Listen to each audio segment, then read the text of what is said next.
on the road to recovery in Castle Rock, Colorado. Live from Millville, New Jersey, I'm on the road to recovery. We're on the road to recovery in Morgantown, West Virginia at Mountaineer Field. And live in Scranton, Pennsylvania, I'm on the road to recovery. Here I am on the road to recovery from Berlin, Maryland. Hey, from Caseville, Michigan, I'm on the road to recovery. I'm on the road to recovery at Ann Arbor, University of Michigan.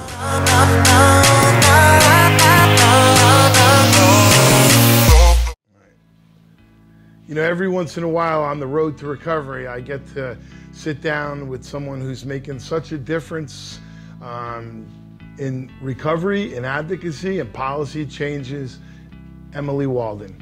You know, really, sometimes it's hard to say, but tragedy can sometimes lead to triumph. There's good that can come from a tragic event, and losing a son, losing a child is probably the most tragic event a parent can ever have, but to be able to take that tragedy and turn it into triumph, to turn it into policy changes and advocacy is what a lot of people do, and very few people do it as well and as meaningful as Emily Walden. I really appreciate your time, Emily, and I'm so grateful I can share your story with other people. This is Emily here in Kentucky on the road to recovery. I'm Emily Walden. I live in Louisville, Kentucky, and my son TJ passed away from the drug Opana in 2012. When he started using Opana and told me, I started researching this drug and have been researching it for about 6 years now. This drug was brought before the FDA in 2003, and Endo paid money to sit at the table with the FDA to come up with a new clinical trial called Enriched Enrollment. That clinical trial was used in 2006 that allowed the drug to be approved. This drug was not safe in 2003. There were 49 deaths in the clinical trials, 27 participants needed naloxone, up to 50% dropped out because of side effects. This drug should have never been on the market. Oxymorphone was removed from the market in 1979 due to safety reasons. And a drug like that, my son should have never had access to, ever. He had a surgery or numerous surgeries when he was a child and put on opioids on and off, and in his late teens made a bad decision that led to him becoming addicted very, very quickly. He struggled with his addiction. He did not want to die, told me that numerous times. He went to treatment.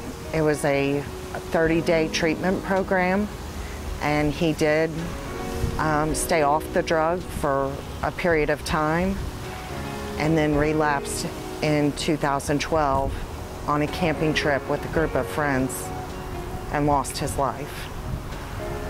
I'd never been to Washington, D.C. in my life, and the next year I flew there and met with Senator Mitch McConnell, who was the minority leader at that time, begging for help. I have since traveled to Washington, D.C. every year, and our federal government has done little to nothing about this problem. As a matter of fact, the things that they have done has only benefited the pharmaceutical companies more than it has that are in need of treatment.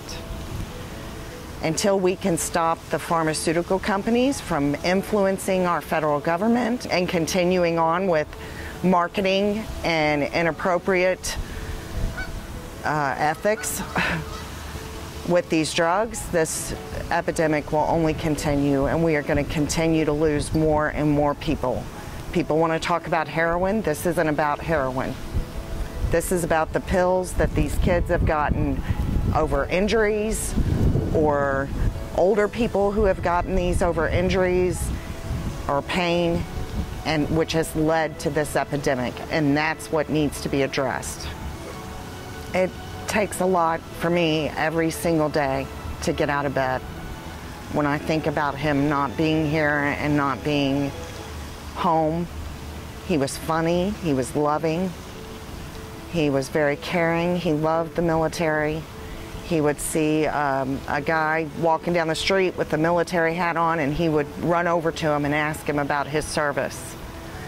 He absolutely loved it, and it was his life dream. And he would have stayed in the military. He would have fought for anybody's freedom in this country, and his country failed him. His country, the FDA did not protect public health. They allowed this to happen, and they knew it. You know, I try to get up every day and hopefully stop this so it doesn't happen to more parents and more kids, good kids, or even adults. Middle-aged women is one of the highest rate of overdose deaths because of prescriptions. It has nothing to do with heroin. They haven't turned to heroin. This is an ongoing, horrible, uphill battle, and it's got to stop. We obviously need pain medication for people that are in pain. I'm not for removing all opioids from the market. There should be restrictions on these drugs being prescribed. The CDC guidelines should be adopted by the FDA.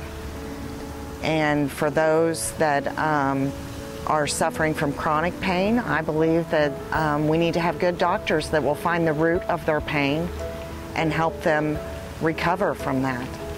There is no such thing as abuse-deterrent formulas. That is a marketing ploy by the pharmaceutical companies and will do nothing for this. People do not abuse these drugs until after they have become addicted to them. So they're told to take one pill, and after a couple weeks, they're now taking 2 or 3 pills to get the same effect. That could be considered abuse. They're not taken as prescribed. Every abuse-deterrent formula that's been approved can be gotten around. They either cook it in an oven or do whatever they need to do to get the coating off and be able to snort or inject those drugs. And it's doing nothing but telling doctors to prescribe more. Parents and kids need to be aware that when you get a prescription for pain, such as hydrocodone, which is almost the exact same chemical makeup as heroin, you should never, ever be on these drugs past 3 or 4 days for someone under the age of 25.